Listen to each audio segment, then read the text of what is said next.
Health and fitness पर अब हम बात करेंगे एक ऐसी बीमारी के बारे में जिसको क्या कहा जाए, वो बीमारी है या बहुत सी बीमारियों को जन्म देती है। जी हाँ, आज हम बात करेंगे डायबिटीज़ के बारे में और इस विषय पर बात करने के लिए हमारे साथ दो खास मेहमान हैं। सबसे पहले आपका परिचय करवाते हैं डॉक्टर राजेश खड़गावत से। आप एडिशनल प्रोफेसर हैं एंडोक्रिनोलॉजी एम्स। डॉक्टर साहब बहुत बहुत स्वागत है आपका। साथ ही हमारे बीच हैं डॉक्टर दीप दत्ता, आप assistant professor and consultant endocrinologist doctor RML hospital, आपका भी स्वागत है। तो डॉक्टर राजेश, आपसे शुरू करते हैं। डायबिटीज़ आज की तारीख में जब हम सुनते हैं तो बहुत लोग ये समझते हैं कि वो जानते हैं इसके बारे में, लेकिन बहुत कुछ है जो अभी जानना ज़रूरी है। क्या कहेंगे?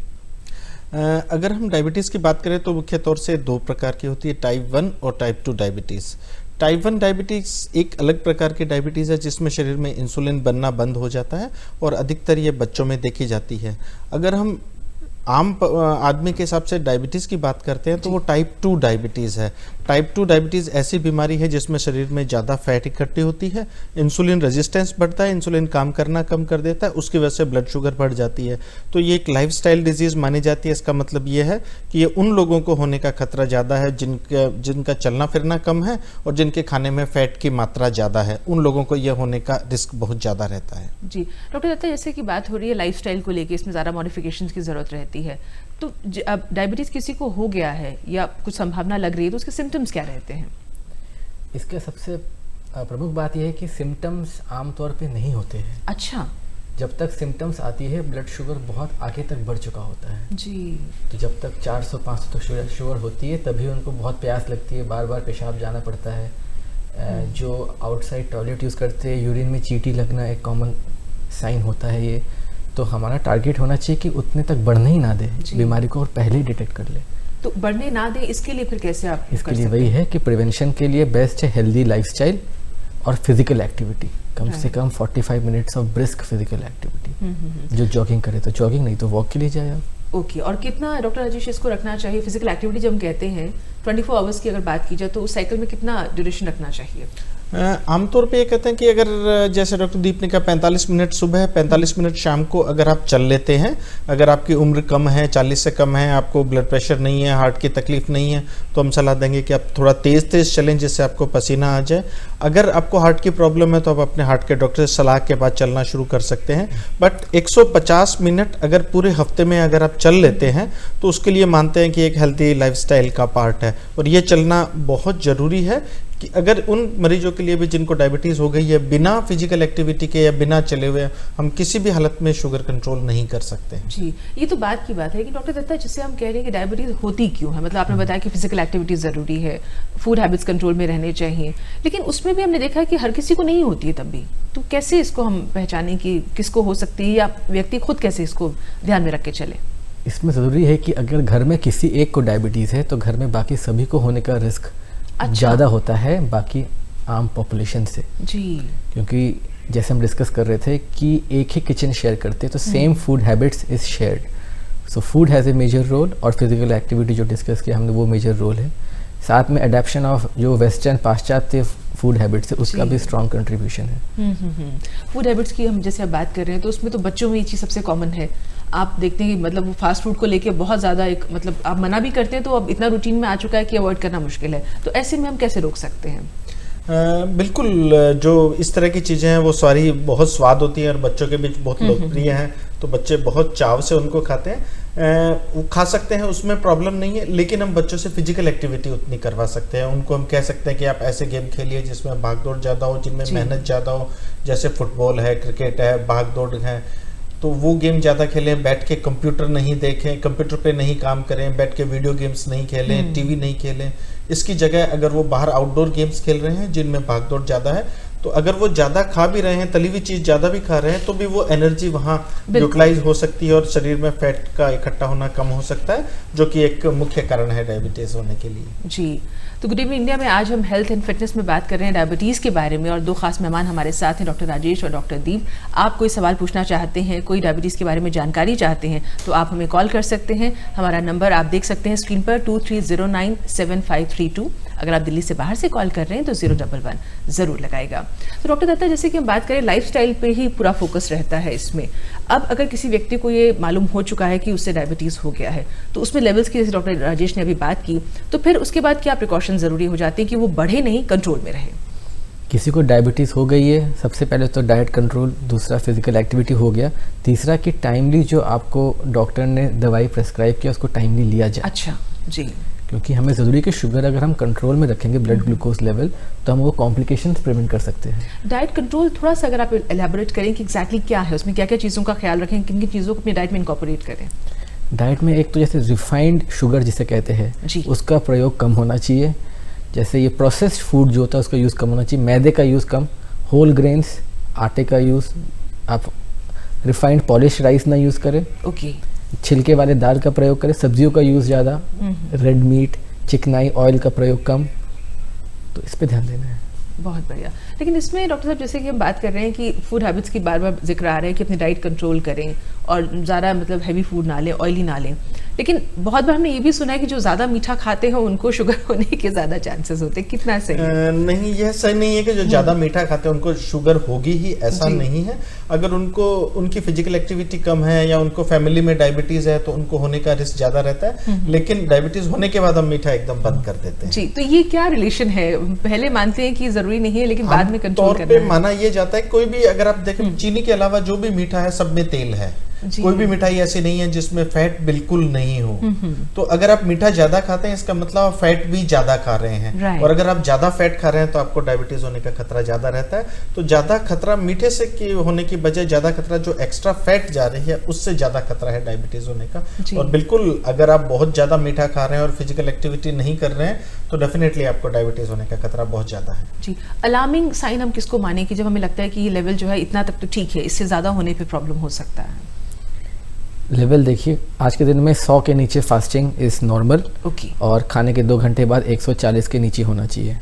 और ये कॉमन है, किसी भी जेंडर से आप हैं? ये फॉर ऑल जेंडर्स, सबके लिए कॉमन है। ये है टारगेट्स हमारे।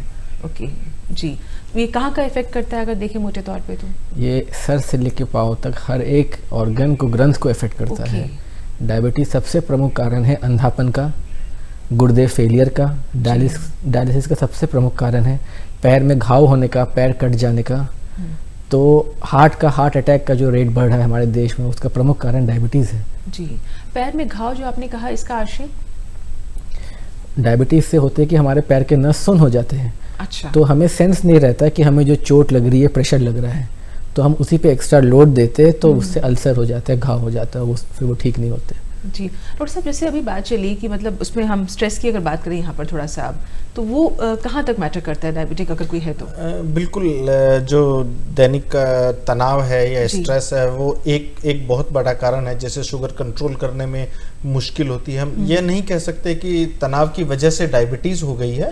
अगर किसी को डायबिटीज हो गई है और वो स्ट्रेस्ड है, तनाव है, तो उसका शुगर कंट्रोल करने में बहुत मुश्किल होती है। उसको ज़्यादा दवाई देनी पड़ती है, इंसुलिन देना पड़ता है। उसके बाद भी अगर व्यक्ति तनावग्रस्त है और उसका तनाव का कोई ट्रीटमेंट नहीं दिया गया है तो उसको शुगर कंट्रोल करने में बहुत मुश्किल आती है और शुगर कंट्रोल भी नहीं होता है अच्छे। लेकिन तनाव जब हम कहते हैं तो आजकल तो स्ट्रेस बहुत कॉमन है, मतलब हम लोग की लाइफस्टाइल कुछ इस तरह की हो गई है, तो स्ट्रेस को किस तरह से आप मानेंगे कि कहाँ तक ठीक है और कहाँ ये आपके लिए प्रॉब्लमेटिक हो सकता है? स्ट्रेस जितना कम से कम, जैसे अभी पिछले सेगमेंट में आपने बताया कि स्ट्रेस की परिभाषा क्या है, सो स्ट्रेस जितना कम से कम हो, जितना आप सिचुएशन से फेमिलियर उतना आपको तनाव कम होगा, और तनाव कम होगा तो सिर्फ डायबिटीज ही नहीं, ब्लड प्रेशर और बहुत सारी बीमारियां हैं जो कम होगी। डायबिटीज भी उनमें एक मुख्य बीमारी है जो स्ट्रेस कम होने से जिसमें कम करने में मदद मिलती है। जी, और डॉक्टर दत्ता, इसमें अब हाइपरटेंशन की अगर हम बात करें तो जिन लोगों को ब्लड प्रेशर की प्रॉब्लम रहती है उनके लिए ज्यादा प्रॉब्लम हो जाता है अगर वो डायबिटिक भी हैं, तो क्या कहेंगे आप? बिल्कुल, ब्लड प्रेशर डायबिटीज 1+1 11 होता है, 2 नहीं होता है जी। नुकसान होता है आंख पे होती है, हार्ट पे होती है। आंख पे जब आप कहते हैं तो मतलब क्या, जैसे हम माने आंख के पीछे जो पर्दा होता है रेटिना पे, वो डैमेज हो जाता है, वहाँ ब्लीडिंग होने का रिस्क रहता है। वो एक कारण है कि टोटल अंधापन भी हो सकता है। अच्छा जी। और किडनी का जैसे आप जिक्र कर रहे थे, किडनी छोटे हो जाते हैं, सूख जाते हैं, ब्लड प्रेशर कंट्रोल और ख़राब हो जाता है और डायलिसिस लेना पड़ता है। ये सारे बहुत कॉस्टली ट्रीटमेंट है। तो प्रिवेंशन आज के दिन में is the best treatment for diabetes. Doctor Rajesh, इसमें इंटॉक्सिकेशन की अगर बात की जाए, बहुत लोगों को बहुत तरह के शौक होते हैं जो ऑलरेडी डायबिटिक हैं या जिनको हाइपरटेंशन है, ब्लड प्रेशर का प्रॉब्लम है, कितना ज़रूरी है उनका कंट्रोल रखना इन चीज़ों को? बहुत ज़रूरी, ये डायरेक्टली तो नहीं कह सकते कि स्मोकिंग की वजह से या अल्कोहल की वजह से डायबिटीज़ हो रही है, लेकिन अगर कोई डायबिटिक पेशेंट है और साथ में स्मोकिंग कर रहा है तो दोनों ही बीमारियां ऐसी है जो पाँव की नसों में खून का दौरा कम करती है और हार्ट की और बाकी जो खून की नाड़ियाँ हैं उनको सिकुड़ती है। तो ये दोनों अगर साथ में है तो उससे डैमेज ज़्यादा बढ़ जाता है और जिससे पाँव में घाव हो सकते हैं, हार्ट अटैक हो सकता है, पैरालिसिस का अटैक हो सकता है। और ये दोनों मिलके इतना ज़्यादा नुकसान करती है कि अगर किसी जो डायबिटिक आदमी दोनों कर रहा है तो मान के चलते हैं इनको हार्ट की बीमारी है। तो मेरा बिल्कुल अनुरोध है उन सभी से जिनको डायबिटीज़ है कि स्मोकिंग बिल्कुल अवॉइड करें, बिल्कुल नहीं करें। इससे आपको जो खून की नाड़ियों पे जो नुकसान हो रहा है डायबिटीज़ की वजह से वो डबल हो जाता है, डबल स्पीड से होता है। इसी तरह से अल्कोहल भी अगर वो साथ में लेते हैं, कि जब भी ये देखा गया है कि अल्कोहल लेते हैं तो अल्कोहल के साथ में तली हुई चीज़ों ज़्यादा खाई जाती है, तो उन तली हुई चीज़ों से भी नुकसान है। जी, एक कॉलर है दिल्ली से, विजय, उनका सवाल लेते हैं। हेलो। हाँ जी madam, you and to the doctors, ये पूछना चाह रहे थे कि जो शुगर और डायबिटीज के मरीज हैं उनके लिए नीम, करेला और जामुन का पाउडर हेल्थी लाइफस्टाइल के साथ अगर वो लें तो कितना फायदेमंद है? धन्यवाद। बिल्कुल आपका सही सवाल है और ये बहुत सालों से ये देखने में आ रहा है कि नीम के पाउडर से या करेले से डायबिटीज में कितना असर पड़ता है, क्योंकि हम लोग एक अलग सिस्टम से, हम एलोपैथी के सिस्टम से आ रहे हैं तो हमने ये चीज़ें पढ़ी नहीं है।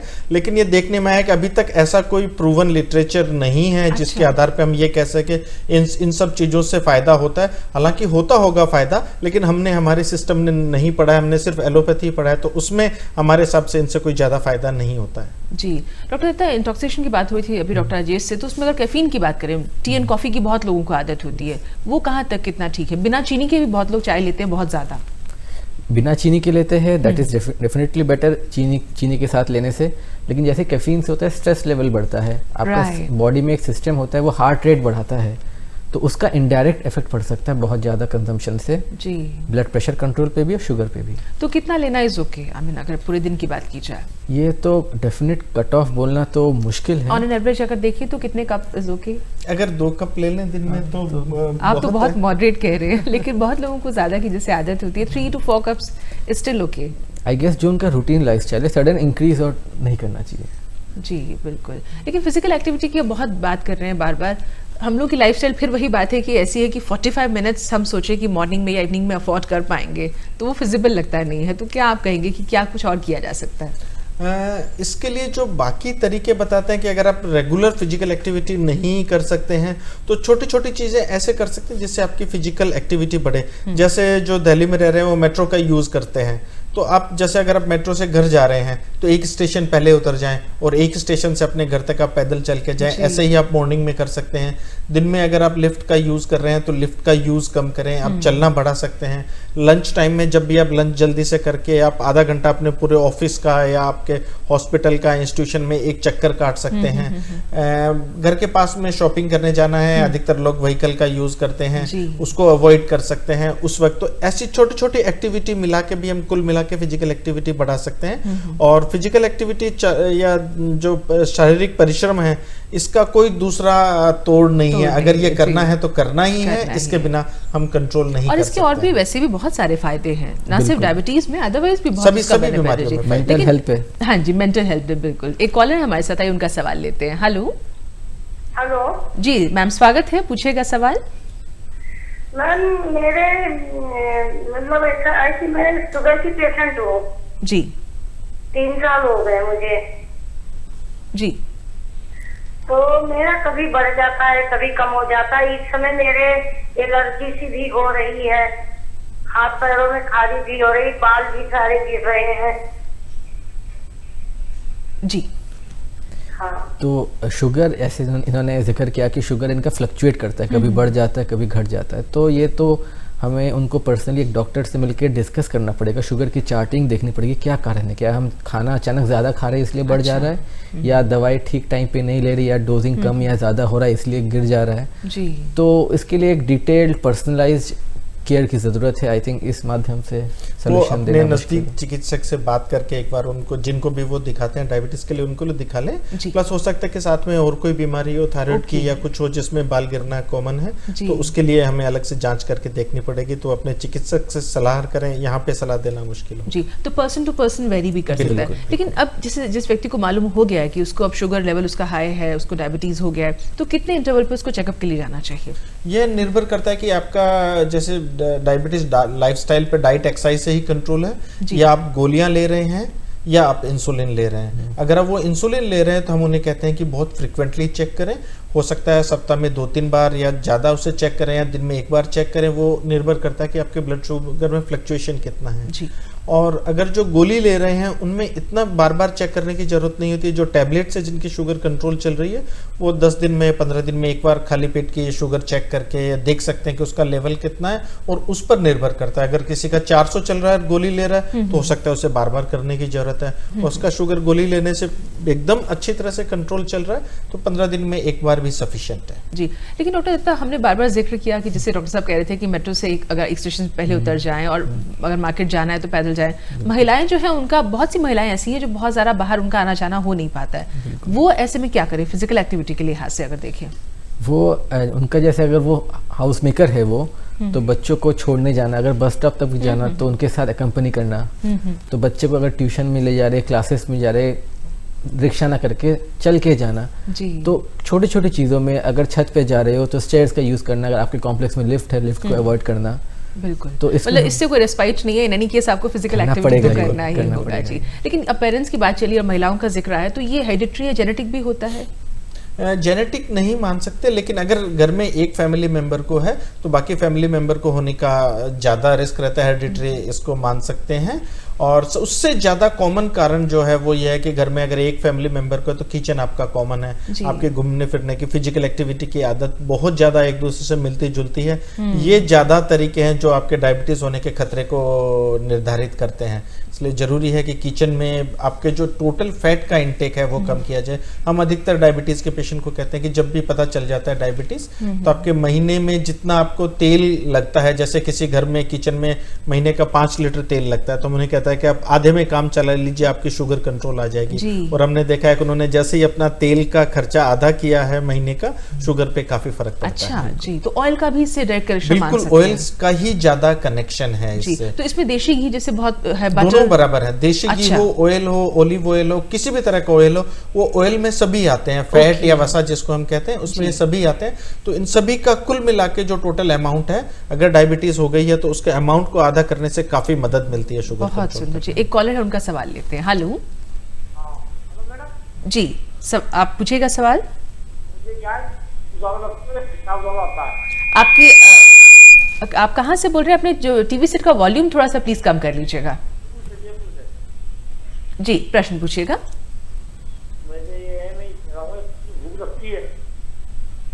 जी, और एक जो है मुझे पेशाब बहुत आता है, पानी की प्यास ज्यादा लगती है जी। और मेरा जो वेट है ना, वो 112, मेरा वो 50 पे वेट है जी। तो ये भी कारण है क्या, मतलब शुगर के? जैसे मैंने कहा कि भूख लगती है, ज्यादा लगती है, यूरिनेशन का प्रॉब्लम ज्यादा है, और वेट के लिए बता रहे हैं। हाँ, वेट लॉस हो रहा है शायद उन्होंने कहा। तो this are red flag sign, warning sign है कि शुगर हमें चेक कराना चाहिए। ज़रूरी नहीं कि शुगर निकले, बट हमें चेक ज़रूर कराना चाहिए जी। डॉक्टर राजेश, जैसे बात हो रही है कि शुगर चेक करवाना चाहिए, तो इन जनरल अगर हम देखें, एक आदमी जिसको अपने आप से ये नहीं लगेगा कि मुझे डायबिटीज़ हो गया है, बट सिम्टम्स की अगर बात करें मोटे तौर पे, तो ये अदरवाइज भी रेगुलर इंटरवल पे चेकअप के लिए जाते रहना चाहिए? अलार्मिंग है या कुछ एज का भी इसमें है कि आफ्टर 30 और से 35? हाँ, बिल्कुल बिल्कुल। तो इसमें कुछ रिस्क फैक्टर हैं। अगर वो रिस्क फैक्टर हैं तो उनको रेगुलरली हर साल चेक करवा लेना चाहिए। हर साल चेक करवा लेना चाहिए। अगर उम्र आपकी 40 से ज़्यादा है, आपके घर में डायबिटीज़ है, आपका वजन ज़्यादा है, आपकी फिजिकल एक्टिविटी कम है, या उन औरतों को जिनमें बच्चे जब पैदा हुए तो बच्चों का वजन 4 किलो से ज़्यादा था, या जिनको गर्भावस्था में डायबिटीज़ हो गई थी, या जिनको एक PCOD पॉलीसिस्टिक ओवरियन डिजीज की बीमारी है, अगर ये सारे चीजें हैं या जिनको हार्ट डिजीज है, जिनको ब्लड प्रेशर है, इन सभी लोगों को साल में एक बार चेक करवा लेना बहुत जरूरी है। लेकिन अगर उम्र 40 से कम है और रिस्क फैक्टर नहीं है तब जरूरत नहीं है। अगर उम्र 40 से कम है, रिस्क फैक्टर है, तो चेक करवा लेना चाहिए, लेकिन 40 के बाद तो सभी को साल में एक बार चेक करवा लेना। जब आप कह रहे हैं तो उसमें जो अभी आपने कहा ब्लड प्रेशर लेवल्स और कोई भी अगर एक रिस्क फैक्टर भी है तो साल में एक बार चेक करवा लेना जरूरी है। जी, प्रेगनेंसी की अभी बात चली डॉक्टर दत्ता, तो उसमें अगर कोई लेडी प्रेग्नेंट है तो अगर वो डायबिटिक भी है तो ये भी संभावना रहती है कि बच्चे में वही सिम्टम्स आगे जाके फिर दिखना शुरू हो जल्दी या कुछ? इसमें दो इश्यूज हैं। एक तो एक महिला जिसको डायबिटीज़ है और वो प्रेग्नेंट हुई, वो एक साइड, और एक प्रेगनेंसी में भी देखा गया है कि एक नॉर्मल महिला को डायबिटीज़ होने का रिस्क ज़्यादा होता है। ओके। तो उसमें कंट्रोल इसलिए ज़रूरी है क्योंकि नहीं तो बच्चा बड़ा होने का, ओवरवेट होने का रिस्क ज़्यादा है, और बच्चा अगर बहुत ज़्यादा बड़ा हो जाए डिलीवरी कराना मुश्किल होता है, नॉर्मल कराना मुश्किल होता है, काफ़ी टाइम सिजेरियन करने की ज़रूरत पड़ती है जी। और अगर पहले से ही डायबिटीज़ हो और महिला प्रेग्नेंट है और पहले 3 महीने में अगर शुगर कंट्रोल अच्छा नहीं रहा तो बच्चे में शारीरिक विकलांग होने का भी रिस्क रहता है। जी बिल्कुल। ओबेसिटी को हम बहुत ज़्यादा से लिंक करते हैं, तो ऐसा भी कुछ है कि जो लोग ज़्यादा मोटे होते हैं, ओबीज होते हैं, उनमें संभावना ज़्यादा रहती है? बिल्कुल बिल्कुल। सबसे बड़ा रिस्क फैक्टर डायबिटीज़ होने के लिए अगर ओबेसिटी है तो डायबिटीज़ होने का खतरा बहुत ज़्यादा रहता है, और जैसे जैसे एज बढ़ती है वैसे डायबिटीज़ होने का खतरा और ज़्यादा बढ़ता जाता है। अगर कोई 30 साल पे ओबीज है तो खतरा ज़्यादा है, लेकिन वो अगर 40 साल पे है वही ओबेसिटी है तो उनको डायबिटीज़ होने का खतरा ज़्यादा रहता है। जी डॉक्टर दत्ता, जैसे मान लीजिए 30 की एज पे किसी को ये डायग्नोज हो जाता है कि वो डायबिटिक है, उसको डायबिटीज़ है, आने वाले वक्त में कितनी चिंताएं बढ़ जाती हैं? मतलब हम 10, 20, 30 सालों के लिहाज से अगर बात करें तो अगर वो कंट्रोल रखते हैं तब तो ठीक है, अदरवाइज क्या समस्याएं हो सकती हैं, कॉन्सिक्वेंसेस की अगर बात करें? अगर कंट्रोल अच्छा नहीं रहा तो लॉन्ग टर्म में हार्ट की प्रॉब्लम होना, हार्ट अटैक होने का रिस्क बहुत ज़्यादा बढ़ जाता है। जैसे मैंने कहा था कि अंधापन, आँख की रोशनी चली जाना, पैर सुन्न हो जाना, जूते निकल जाना, धीरे धीरे पैर में घाव होने का रिस्क। तो बेसिकली शरीर के हर एक अंग, लिवर की प्रॉब्लम हो जाना, लिवर छोटा हो जाना जिसे कहते हैं। जी बिल्कुल। तो द लिस्ट इज खत्म नहीं, तो जैसे हम देखते हैं, मतलब कि इसमें अगर फैट की बात हो रही है, हाई ब्लड प्रेशर की बात हो रही है, हार्ट पे भी हम देख रहे हैं कि थोड़ा सा मतलब कहीं ना कहीं सब चीज़ें इंटरलिंक्ड हैं। बिल्कुल। तो हर लिहाज से अगर देखा जाए तो हर व्यक्ति को ये समझना ज़रूरी है कि अगर आप कल हम जैसे बात हम डिस्कस करें तो इसमें ये भी जिक्र आ रहा था कि मतलब प्री डायबिटिक होने का भी कुछ आप जिक्र करते हैं, वो भी स्टेट होती है इसमें, तो उसके बारे में थोड़ा सा बताइए क्या है एग्जैक्टली वो डॉक्टर जी। डायबिटीज ऐसा नहीं है कि आपको एकदम से कल तक आपकी शुगर 100 थी और एकदम से हो गई है। वो एक धीरे धीरे स्टेज है, वो डायबिटीज से एक प्री डायबिटीज स्टेज में प्रोग्रेस करते हैं, वहां भी हमने केयर नहीं की तो वो उससे आगे बढ़ के डायबिटीज होती है। अगर हमारी खाली पेट की शुगर 100 से कम है तो हम मानते हैं कि एकदम नॉर्मल है। अगर वो 100 से लेके 126 के बीच में है तो वो प्री डायबिटीज माना जाता है, और 126 से इससे ज्यादा हो गई तो डायबिटीज है। तो शुरू में कुछ साल आदमी प्री डायबिटीज स्टेज में रहता है। अगर उस स्थिति में वो अपना लाइफस्टाइल सुधार ले, खाने का कंट्रोल कर ले, या चलना फिरना बढ़ा ले, फिजिकल एक्टिविटी बढ़ा ले, तो हो सकता है कि वो प्री डायबिटीज से वापस डायबिटीज वाले नॉर्मल स्टेज में आ जाए। लेकिन उस स्थिति में हमने केयर नहीं की है तो ये पक्का है कि आप डायबिटीज में लैंड करेंगे। जी रिवाड़ी से कॉलर है, उनका सवाल लेते हैं। हेलो हेलो जी, आपको आवाज मिल रही है हमारी? हेलो जी, सवाल पूछिएगा। शायद कुछ नेटवर्क प्रॉब्लम है। तो जैसे हम बात करते हैं, कुल मिला के धुरी वहीं आके रुक जाती है कि फिजिकल एक्टिविटी सबसे ज़्यादा फोकस करने की ज़रूरत है, और उसके अलावा जो आपकी डाइट है, न्यूट्रिशन है, उस पर। लेकिन डॉक्टर साहब, हम बार बार जो जिक्र कर रहे हैं कि डायबिटीज़ होने के बाद आपको मालूम चलता है कि आपका शुगर लेवल हाई हो चुका है, और उसके बाद तो प्रिकॉशन है ही, लेकिन और कोई तरीका नहीं जिससे कि हम ये मान सकें कि पहले से ही आप कुछ इस तरह से अपना लेके चलें कि आपको ये चिंता से आप दूर रहें कि आप डायबिटिक हो सकते हैं? बिल्कुल, अगर आप अपना वजन कंट्रोल में कर सकते हैं, अगर आपके पेट पे फैट जमा नहीं हो रही है, आपका वजन आपकी लंबाई के हिसाब से एकदम ठीक है, आपकी फिजिकल एक्टिविटी अच्छी है, आप तनाव कम है, तो मान के चल सकते डायबिटीज होने का खतरा आपको बहुत कम है। जी, लेकिन इसमें हम ये पूरी तरह से नहीं कह सकते कि जो लोग दुबले पतले हैं उनको रिस्पाइट है, उनको नहीं होगा, या ये रिस्क कम है? रिस्क कम। ये सेंट्रल ओबेसिटी, जो पेट का मोटापा जिसे कहते हैं, वो सबसे ज़्यादा खतरनाक होता है जी, और उसका कारण है कि हम लोग चलते कम हैं, खाते ज़्यादा हैं जी।